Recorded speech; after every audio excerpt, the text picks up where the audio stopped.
শুভ সন্ধে সকল বন্ধুদের। দেখুন আমি একটা ইউনিক রেসিপি নিয়ে চলে এসেছি, আপেলের পকোড়া। বাচ্চারা তো কেউ আপেল খেতে চাইছেই না। যদি না খেতে চায় তাহলে আপনারা আপেলটাকে এইভাবেই পকোড়া বানিয়ে দেবেন, দেখবেন খেতে খুব সুন্দর লাগে, দুর্দান্ত স্বাদের হয়, এত সুন্দর খেতে, মারাত্মক। তো কী বলবো আপনাকে, আপনারা অবশ্যই এইভাবে করে নেবেন। আমি আপেলের টুকরোগুলো দেখুন আগে থেকে কাটা ছিল, কারণ আমরা খাওয়ার জন্য কেটেছিলাম সকালে, তো খাওয়া হয়নি, বাচ্চারাও কেউ খায়নি। তা আমি আপেলের টুকরোগুলোকে এবার আমি গ্রেট করে নেব। দেখবেন বাচ্চারা তো নিমেষেই খেয়ে নেবে।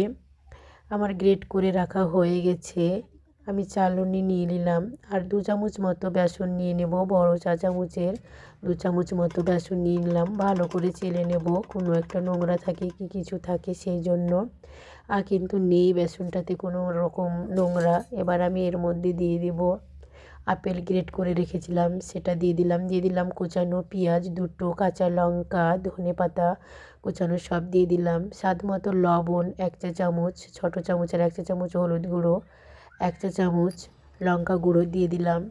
একটু জলের ছিটে দিয়ে আমি এগুলোকে ভালো করে মিক্স করে নেব হাত দিয়ে, অল্প অল্প জল দিয়ে আমি এটাকে মেখে নেব, পকোড়ার জন্য রেডি করে নেব। দেখুন আমার পারফেক্ট হয়ে গেছে রেডি।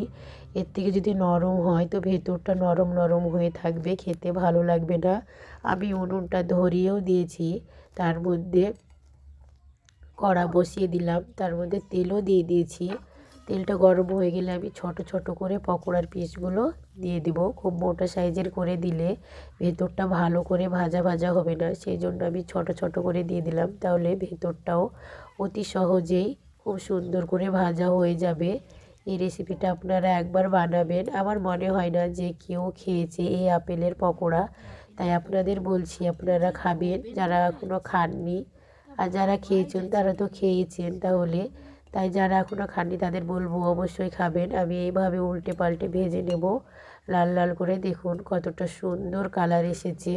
আমার হয়ে গেছে 5 মিনিট ধরে এই পকোড়াটা ভেজে নিয়েছি।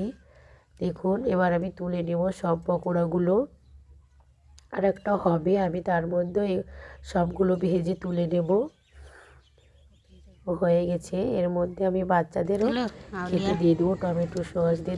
দেখো তো কেমন হয়েছে খেতে, আলিজা সুন্না সবাই বলবে কেমন হয়েছে কিন্তু খেতে।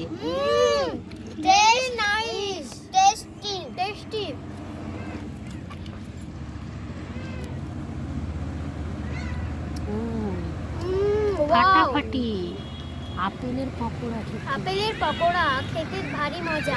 আপনারাও একবার বানিয়ে দেখবেন, খেতে খুব সুস্বাদু হয়।